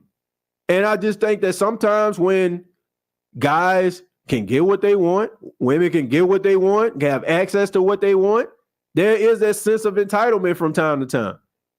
That's why, to me, you need a team around you to be able to bring you down consistently, right? To bring you down to understand, like, hey, man, that ain't the best idea in the world.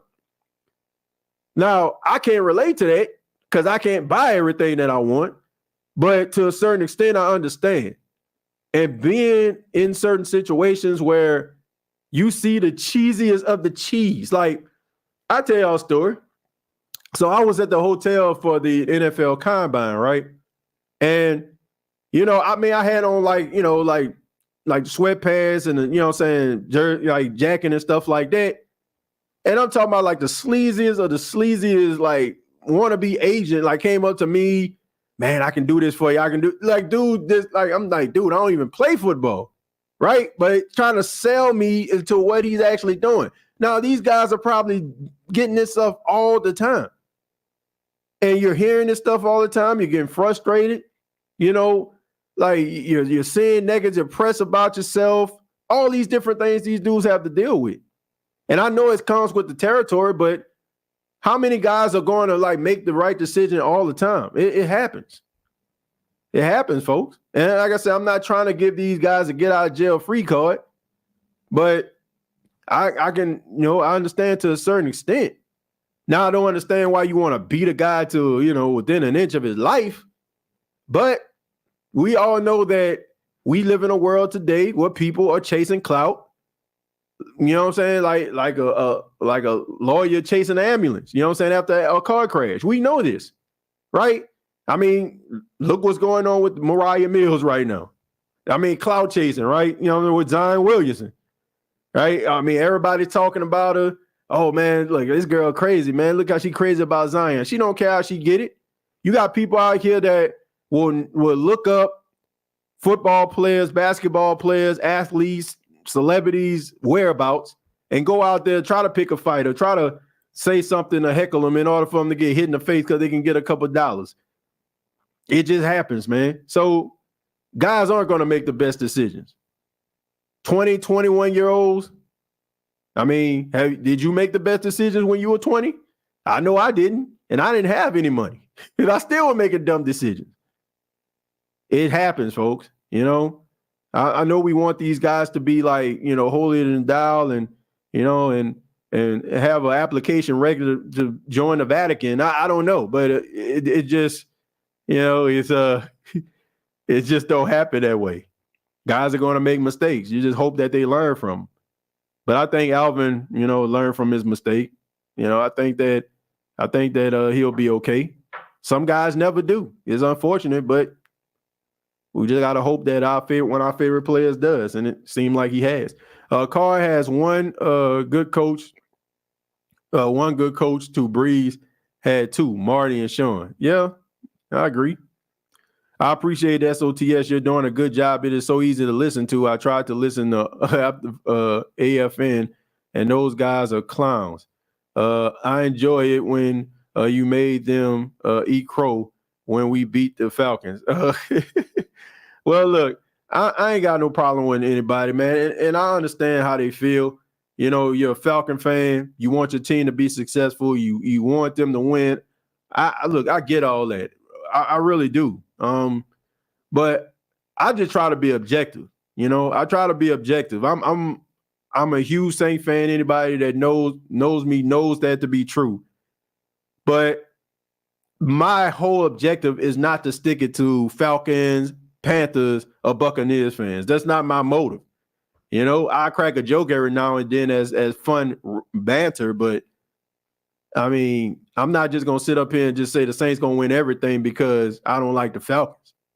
If I feel like the Falcons have a better team or the Bucs have a better team, I'm going to pick them.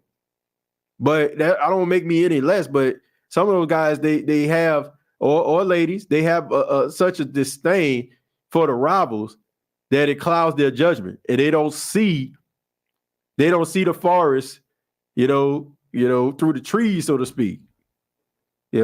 But hey, the late comedian Robin Harris, it sure does change you. Bring on that money. Yeah, look, it's gonna change you regardless, for better or for worse. Like when some people say money ain't gonna change you. Yes, it will. Like, there's very few people who accumulate a certain level of success, get a job, make a salary, and they're gonna move and stay right back, stay exactly where they came from. Just not gonna happen. Or if you do, you're not going to move the way that you once did. Like, I used to go to Magnolia Store, buy me a hot sausage on French. You know what I'm saying? And I'm probably gonna continue to do that, but I'm not going to go there as consistently as I did because Magnolia was means to an end. You know what I'm saying? Like, like they had the deals, that fit my pocketbook at that particular time. You get what I'm saying? But it's like when you find success, you make money, you want to be in a better situation, you want to drive a better car, you want to be able to provide and give your kids a life that you ain't have. You want to be able to give your family a life that they never had. And yes, I mean, it's going to change. I ain't like, it ain't going to turn it. Like some people, it turns them into a full-fledged jerk. And then other people, there's this arrogance that be about them, but they can kind of keep it in check enough for them to be able to deal with people. Yeah, TJ, them young men got to stay from them wild football groupies for real. NFL teams need to have players, counselors to try to. They do have that. They have guys that come in. They have guys that come in that have like these stories where they lose everything. They have these players that try to prep some of these young guys, telling them about how people will come along to try to take things away from them. But once again, at the same time, you got to think about this. Think about going on that last field trip, before the summer hit. It's always the best field trip in the world, right? I remember like going to Jazzland, like before it was Six Flags down there in New Orleans, back in the day, it was Jazzland. And I can remember like wanting to go to Jazzland so much, so excited, like I couldn't even go to sleep. You know what I'm saying? Think about this. Like, for a fact that you're a top 15, top 20 NFL prospect, you're going to hear your name called in the first 20 names that are called. Think about the excitement. Think about like all the things that you want to do. Like, and think about the fact that these guys are young. They're young. Like, we want these guys to have like a level of maturity and stuff like that. And I'm pretty sure it's going to come with the territory. But these dudes are young. They're going to make mistakes. See, we looking at it like, oh, you know what I'm saying? Like, you starting to make money, so you supposed to conduct yourself like this. Nah, come on, man. Look, you can take my son, Paxton. Paxton is 4. I can take Paxton and put him in a tailor-made suit, right? Tailor-made, $1,200 suit, right? You know what I'm saying? Got from the best tailor. Guess what? If Paxton see a bunch of kids running, right? He see a bunch of kids running, but he gonna run behind them. He gonna be the freshest kid around there, getting his little shirt dirty, pants dusty. You know what I'm saying? His smooth boys dirty. Like he's a kid, and that's like me going back to him, like, man, what you doing, man? Don't you know you got on a $1,200 tailor-made suit? No, he doesn't. You know what I'm saying? Like he doesn't recognize that. What's $1,200? Like if I was to give Paxton that money, he wouldn't know what to do with it. He'll be thinking this little green paper. Like he understands money, but he doesn't understand it fully. The responsibility, like, yeah, you have this responsibility, but do they understand that fully? Probably not. It probably not. So that's the way it goes sometimes, man. Like guys, you have to learn your lesson. When I was around that age, I was doing all kind of crazy things. I remember, getting my visitation revoked at Jackson State. That's another story for another day. But I was like 20 years old. You know what I'm saying? Like, would I do something crazy like that now at 36? No. But it was funny. You know what I'm saying? Like, but that's another story for another day. But all I'm saying is, age comes on a change. But at the same time, I mean, some of these guys have to learn from their mistakes. It's easy to be perfect when the world isn't constantly watching you. Yeah, pretty much. The hot sausages on French sound delicious. I haven't had one of those in ages. Yeah, I mean, been a while since I had one. I'm at to order me a bucket of hot sausage. My older brother EJ watching this right now. Yeah, I'm talking to you. Let's see. What up, TJ? Been a while since I caught you live. Who that? Princess, thank you so much for being here. And I really do appreciate that. When you're out with your peeps, have one guy of character on the peep team just to point out the issues and no more. Adults have to make adult choices. Yeah, I mean, look, but once again, when I turned 21, right? When I turned 21, and I still had like a kid mentality. I ain't say, well, you know what? I'm 21, so it's time for me to stop. Just don't like. I can say these things, but it's so easy for you to jump back into the personality and the life that you had if you're not careful. You're not, that's just the truth. Like it can take one situation. Like you got some guys that are repeat offenders, but you also have guys that one decision messed them up completely, and you're going to have those moments. And I do agree. You need some real friends around you. But here's the clincher. Here's what we need to understand. You can have good friends around you, right? These players, I'm pretty sure, have some good friends, but are you listening to them? Like, that's why I say when arrogance, plays a huge role. I'm me. I'm making this amount of money. I'm this successful. I'm doing this. I'm doing that. You get what I'm saying? Like, if you have that level of arrogance, there's nothing anybody can be able to tell you.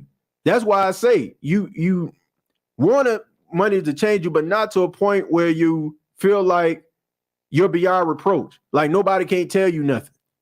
Right? That is when I feel like, you just lost.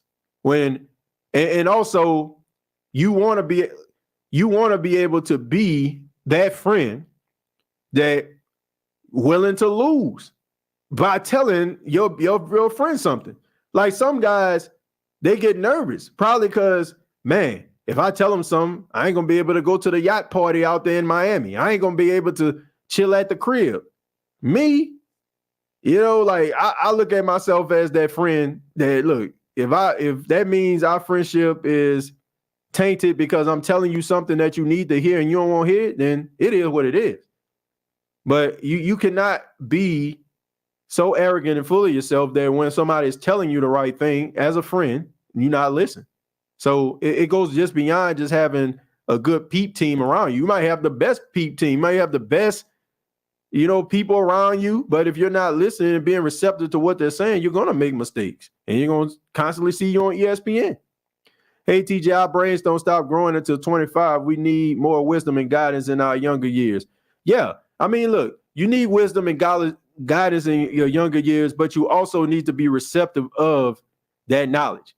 That's just like what I said, it's the same thing, like when I was talking about with Paxton, I can put this suit on him, you know what I'm saying? But if he understands the significance of that suit, then it's a waste of time and I just wasted money. You want to instill those certain principles inside of your children. What your parents instilled inside of you, you want to be able to take that with you. But the moment you don't become receptive or you don't allow those moments and those situations to be able to help you to be able to navigate through life, you're going to make mistakes. You're going to make mistakes. So think about that once again. And also, a person that you don't trust is telling you what life will be like when you have money. Now, it's different if you have an uncle who had money your entire life. You see the cars, you see the house, you see the cachet, you see the marriage, right? You see all these different things, and that person telling you, hey, when you get money, this is gonna happen, this is gonna happen, this is gonna happen. You're going to listen because that's somebody that you respect and idolize and looked up to. But what happens when you don't have anybody that can relate to what you're doing and how you're living right now? Right? You're gonna find yourself trying to figure out answers on your own. And unfortunately, if you're not careful in applying, I guess middle class, bottom of the barrel, struggle moments and certain principles that was instilled inside of you to get to the point where you're at. If you're not applying some of those to it, you might find yourself in certain situations. So it's a combination, man. Like a person has to help you understand that. And they can help you understand it, but you also have to apply it. Right? You know what I'm saying? We running a race, right? And you know what I'm saying? We running a relay. And I pass the baton to you, you just stop. We not going to win the race. Right? We don't win a race until I pass it to you and you got to start running. Right? Till we get to the finish line. You know what I'm saying? You the last leg. So if I pass you that baton and you run, you gotta hit that finish line. I give you that baton, you stop, we lost. Somebody give you that information, you got to be able to apply it. If you don't, then it's just a waste of time.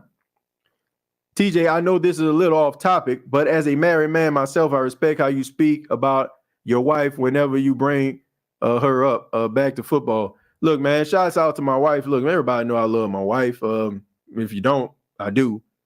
You know, and I mean, football and what we talk about here on the podcast, you know, I mean, kind of can go hand in hand, especially when we talk about situations like this.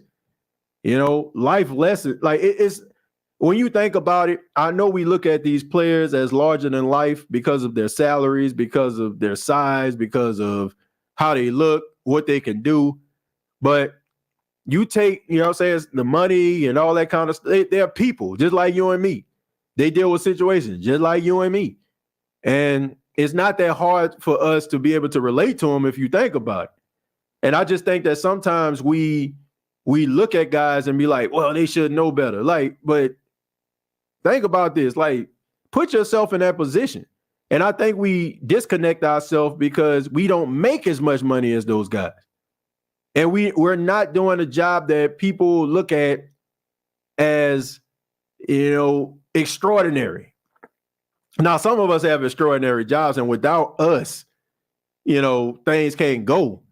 But for the most part, when we look at these players, we look at them and we put them in a different light, even for ourselves. But think about this. We live in a world with certain rules and bylaws too. Why don't we break them? And it's not just the fact that, oh, I'm just a regular Joe Blow. No. You know what I'm saying? It's not that, right? There's certain bits of morality.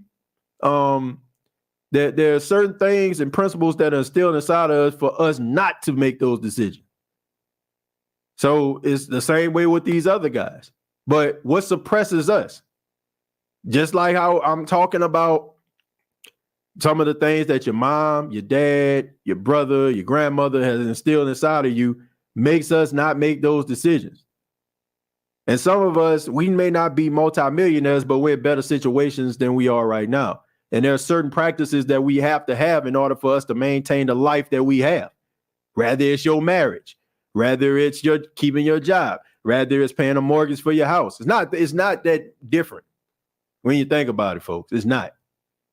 So when I look at play, like I used to be the same way, man, that's so crazy. That's so crazy. Now, if you're a repeat offender, then God bless you. But when guys that are young make certain mistakes, I'm not looking at them like, man, just throw them away.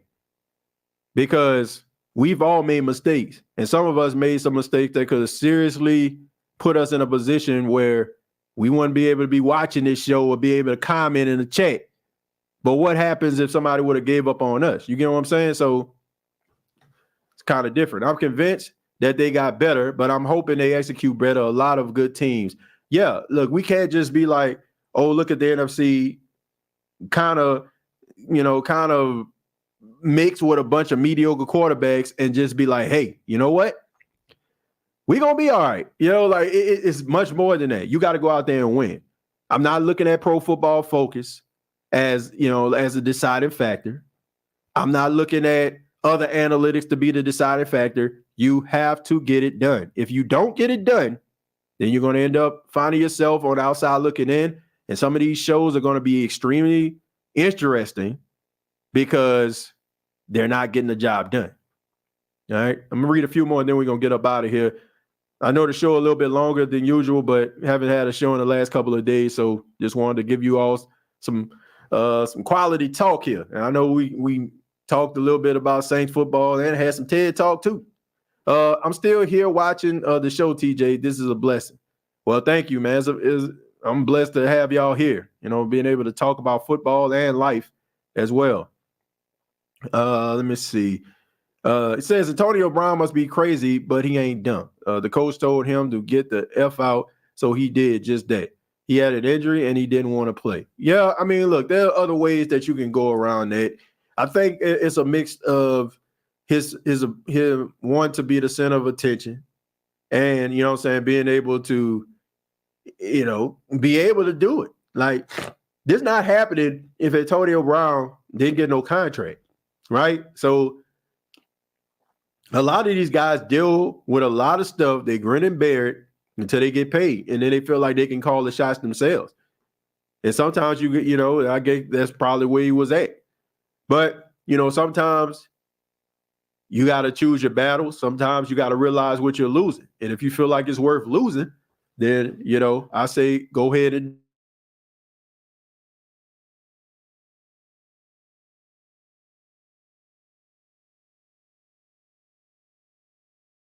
I say go ahead and do it, at the end of the day. So if if you feel like it's worth it, but you got to also realize the backlash. You also got to realize the backlash as well. Show the football maturity in these games this season. Yeah, man, I think I think the Saints are gonna be okay. Look, the question of the day was, are you convinced that the Saints have gotten better? I think that everybody would agree that yes, they have gotten better. It's not about that to me. Okay, this is my final thought. And thank y'all for being here. I ask that y'all hit the like button if you enjoyed the show, if you enjoyed the content. If you want to see the State of Saints podcast grow, please hit that like button. All right. The question was, have they gotten better? Everybody pretty much said yes. That is not the point. The point is you have to be able to get it done. You have to consistently win football games, and you gotta get out of your own way. The injuries that have plagued this team over the last couple of years has been tough for this team to overcome. The quarterback transition from Breeze, and then you had Jameis, and Jameis got hurt, and Taysom got hurt, and you got Trevor Siemian up in there. You got Andy Dalton. Needed stability there. The Saints feel like they got it. You're doing all the things that need to be done in order for you to be able to grow as a team, to be able to get over the hump as a team. But we all know that it's much deeper than that. You got to stay healthy. Guys have to get better. The development of the team has to grow, right? The chemistry between a wide receiver and quarterback, the offensive line and running game, the offensive line in general, because it's been plug and play across the line all together. Those things have got to come together in order for the Saints to find success in 2023. If we're just talking about players and we're looking at a depth chart, we got something. But we all know that a season can be won and lost by a few bad breaks, literally and figuratively. And hopefully the Saints can be able to bounce back and be able to build on this momentum. I'm interested to see what's going to happen. I'm excited to see what's going to happen as we look forward to training camp. Let's just hope that everything falls into place. I'm pretty sure that it will, as long as everybody can be on one accord and they can win the battle of attrition. All right. Somebody said out there the battle of nutrition, which, the battle of attrition, they got to be able to win that. Right. So let's get it done. But thank you all so much for checking out the State of the Saints podcast. Hope everybody enjoyed the show. No, it was a little bit longer than usual, but like I said, I just want to be able to give you all a show. I haven't done one in like 3 days. Shouts out to everybody that donated to the show. I appreciate that. Also, thank you to everybody that commented. Thank you as well. Hopefully, if you're new, hopefully we won you over. This is an interactive Saints podcast. We very passionate about the New Orleans Saints, as well as the NFL in general. Not only do we talk about the Saints, we might, start talking about other things as well. But it's very interactive. And if this is your first time, thank you so much. I ask that you subscribe to the channel and hit that like button. If you enjoyed the content, we got previous episodes available on Apple Podcasts, Spotify, iHeartRadio, Anchor FM. And also you can check me out on Twitter, TJAY Jones 8. Special shout out to the Belly Up Media Network. Make sure you follow them at Belly Up Media. And once again, thank you all so much for being here. And till next time, all I got to say is Who that?